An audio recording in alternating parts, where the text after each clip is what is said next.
সংবিধান সংস্কার পরিষদের শপথ নেয়নি বিএনপি। তাহলে বিএনপি কি নিজের গর্ত নিজেই খুঁড়ছেন? 24 জুলাই আগস্টের গণ অভ্যুত্থানের ফলে শেখ হাসিনা দেশ থেকে পালিয়ে গেছেন। সেই পালিয়ে যাওয়ার পরে একটি অন্তর্বর্তী সরকার গঠিত হয়েছে। সেই অন্তর্বর্তী সরকারের সর্বশেষ 2026 সালের 12 ফেব্রুয়ারি নির্বাচনের মাধ্যমে একটি নতুন সরকার গঠিত হয়েছে বিএনপির নেতৃত্বাধীন। এতে বিরোধী দলের অবস্থানে আছে জামাত ইসলামী। জামাত ইসলামী 68 জোটসহ 77টি আসন নিয়ে বর্তমানে সংসদে আছেন এবং বিএনপি 212টি আসন নিয়ে একক সংখ্যাগরিষ্ঠতা পেয়ে সংসদে আছেন এবং সরকার গঠন করেছেন কোন সুবাদে?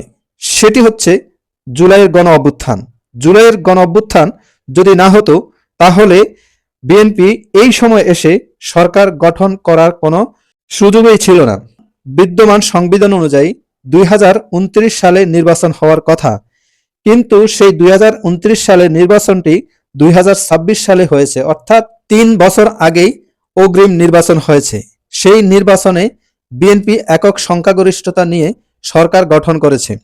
এই যে বিএনপি জুলাইয়ের গণ অভ্যুত্থানের বেনিফিশিয়ারি হয়ে গেল এবং জুলাই গণ অভ্যুত্থানের বেনিফিশিয়ারি হয়ে সরকার গঠন করে যেই কাজটি করলেন সেটি জনমনে ব্যাপক সংশয় এবং সন্দেহ দেখা দিয়েছে।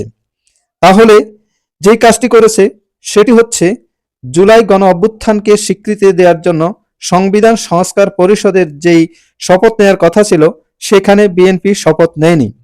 তাহলে বিএনপি কি জুলাই গণ অভ্যুত্থানকে অস্বীকার করতে যাচ্ছে? যদি জুলাই গণ অভ্যুত্থানকে অস্বীকার করা হয় তাহলে বর্তমান সংবিধান অনুযায়ী এই সময় যে তারা নির্বাচন করে ক্ষমতায় গিয়েছে, এই নির্বাচন করে ক্ষমতায় যাওয়াটাও তাদের জন্য বর্তমান সংবিধান অনুযায়ী একটি অবৈধ কাজ হবে এবং ক্ষমতা দখলটাও অবৈধ হবে।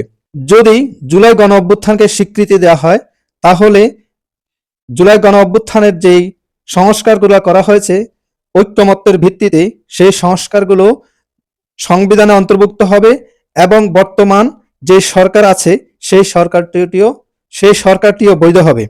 কিন্তু সেটি না করে যদি কেউ এর বিপরীত করার চেষ্টা করে তাহলে যারা ক্ষমতায় এসেছেন তাদের ক্ষমতাও দখল করা একটি অবৈধ হবে। এবং যেই 5 আগস্টের পরে একটি সরকার ছিল অন্তর্বর্তীকালীন সরকার, সেই সরকারটিও বিপদে পড়ার সম্ভাবনা আছে। তাহলে এই যে একটি বিপদ আসার সম্ভাবনা জিয়ে রেখে গণ পরিষদের শপথে স্বাক্ষর করেনি, এটি হচ্ছে বিএনপির জন্য একটি কাল হওয়ার সম্ভাবনা আছে। আমরা আশা করব যে সরকার গঠন করেছে বিএনপি 200 আসনের বেশি নিয়ে, এই 200 আসন দিয়েও তারা সংবিধান সংস্কার করতে পারে।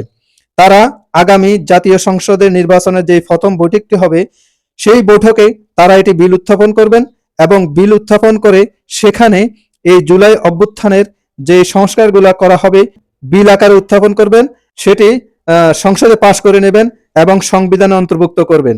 যদি সেটি করেন বিএনপি তাহলে হয়তো ভবিষ্যতে তাদের বাঁচার একটি সম্ভাবনা আছে। না হয় অবৈধ ক্ষমতা দখলের দায়ে ইউনূস সরকার যেমন ফেঁসে যাবেন, জুলাই বিপ্লবীরা যেমন ফেঁসে যাবেন, ঠিক তেমনি ভাবে যেই বিএনপি এখন অগ্রিম সংসদ নির্বাচনের মাধ্যমে 3 বছর আগে ক্ষমতায় এসেছেন সেটিও তাদের জন্য অবৈধ হবে এবং এই অবৈধ ক্ষমতা দখলের দায়ে তারাও একসময় ইতিহাসের কাঠগড়ায় দাঁড়াবেন।